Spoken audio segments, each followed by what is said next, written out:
Dios te bendiga, te saluda tu amiga Alejandra Higgs y este día estaremos leyendo el libro de Ezequiel capítulos 20 y 21, rebeldía, juicio y arrepentimiento. En estos capítulos de Ezequiel, Dios recuerda la historia de Israel desde Egipto hasta el exilio en Babilonia. Desde el inicio, los israelitas mostraron rebeldía y resistencia a la voluntad de Dios. Ellos adoraron ídolos y rechazaron la ley, desobedeciendo los mandatos de Dios a través de los profetas. Ezequiel, como sacerdote y profeta en el exilio, sirve como testigo y advertencia de que la desobediencia tiene consecuencias. Esta porción bíblica nos recuerda que la desobediencia persistente, mis amados, conduce a la ruina, pero que la misericordia divina permanece para aquellos quienes se arrepienten. Gloria al Señor por su misericordia. Ezequiel 20 dice: Vuélvanse a mí y yo me volveré a ustedes, afirma el Señor Todopoderoso. Este versículo habla de ese momento en el que el pueblo se encontraba en desobediencia. Dios les recuerda que aunque Israel había pecado repetidamente, Él siempre ofrecía una oportunidad de regresar, de retorno. Y esto ocurre mientras los exiliados enfrentan la realidad de haber perdido su tierra y su templo, recordándoles que la obediencia es vital para la vida y la protección divina. Mis amadas, debemos de recordar que Dios mantiene abierta la puerta del arrepentimiento, incluso después de que tengamos años de rebelión. Hay que mirar con atención estos ejemplos en la vida de los israelitas. Dios les volvía a abrir la puerta del arrepentimiento y les ofrecía el perdón una y otra vez después de que ellos se equivocaron, demostrándonos que la misericordia de Dios siempre acompaña a la justicia. Otro ejemplo es la vida de Manasés, quien era el rey de Judá, quien gobernaba inicialmente con idolatría y con mucha violencia. Después de que fue capturado por Babilonia, él se arrepintió y él restauró el culto a Dios, demostrando que siempre, no importa qué, aunque no lo creas posible, es posible para Dios, es posible volver, es posible arrepentirse y encontrar esa sanidad, encontrar esa libertad que solamente Dios nos puede brindar. Para todas las personas que han vivido años atrapados, ya sea en adicciones, en malos hábitos, en relaciones destructivas, en situaciones que comprendes que es pecado, que es dañino, que te corrompen y que te aplastan cada día más, puedes arrepentirte el día de hoy. Aunque tu pasado esté lleno de errores, Dios el día de hoy, al igual que los israelitas, también te abre la puerta de la sanidad. Te abre las puertas y te extiende la invitación para tu restauración. Hoy Dios te ofrece un nuevo propósito para tu vida. No tardes y no dudes, porque Dios te perdonará. Gloria al Señor. En Ezequiel 21:3 dice: Yo enviaré mi espada contra Jerusalén para castigar la rebelión de la nación. La espada en este versículo simbolizaba la justicia inminente. Dios anunciaba que la rebelión persistente de Jerusalén y Judá no sería ignorada. En la cultura de esa época, la espada representaba guerra, destrucción y pérdida total. Jerusalén se enfrentaba a la amenaza de Babilonia, y este versículo reafirma que la obediencia a Dios es más que simple ritual, es la base de la vida y de la seguridad del pueblo. Amados, ignorar a Dios tiene consecuencias graves, como lo hemos venido probando desde que comenzamos a leer el Génesis. Pero en este momento debemos de poner atención que incluso los rituales sin obediencia son superficiales. De nada sirve que tú continúes congregándote en el lugar en el que lo has venido haciendo toda tu vida.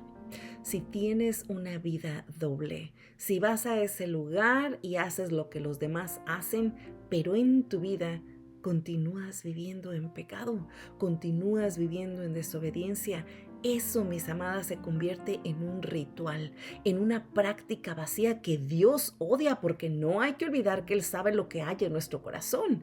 Hay que recordar el exilio de Israel en Babilonia, porque esa situación fue el resultado directo de la persistente idolatría y corrupción en el que ellos vivían. Tú y yo podemos mentir, tú y yo podemos aparentar, tú y yo podemos hacer una y un millón de cosas, tal vez engañando al mundo allá afuera. Pero nunca vamos a engañar a Dios y Él siempre traerá su justicia. Hay que mirar la manera en que vivimos en nuestra familia, en nuestros trabajos, las personas que ignoran los principios de Dios, sobre todo en las decisiones importantes, pueden enfrentar situaciones de, por ejemplo, divorcios, conflictos financieros, colapsos en relaciones laborales. ¿O a poco tú crees que los divorcios salen de una relación sana que sigue a paso lo que Dios habla en las Escrituras? Esos conflictos financieros, seguramente estás gastando más dinero de lo que está llegando a tu vida, y eso también es una falta de control, del cual también la Biblia nos habla. La manera de no saber cómo restaurar esas relaciones quebrantadas por peleas, por riñas en nuestra propia familia, habla de nuestra falta de conocimiento de la palabra de Dios y de quién es Él. Hay que vivir con temor de Dios, mis amadas, y para tener temor de Dios hay que conocer su palabra, hay que conocer las Escrituras. Hay que recordar que la obediencia a Dios protege y guía, pero para mantenernos en obediencia necesitamos al Espíritu Santo de Dios, que nos da esa fortaleza, ese conocimiento y entendimiento de lo que en realidad debemos de hacer para mantenernos firmes, obedeciendo la palabra de Dios. Romanos 6:23 dice: la paga del pecado es la muerte, pero la dádiva de Dios es vida eterna en Cristo Jesús. Aquí vemos cómo Pablo contrasta la consecuencia del pecado, que es la muerte espiritual, con la gracia de Dios a través de Jesús, quien nos ofrece el perdón y nos ofrece la vida eterna.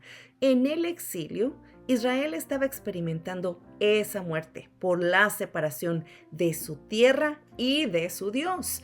En Ezequiel vimos cómo la rebelión produjo el juicio.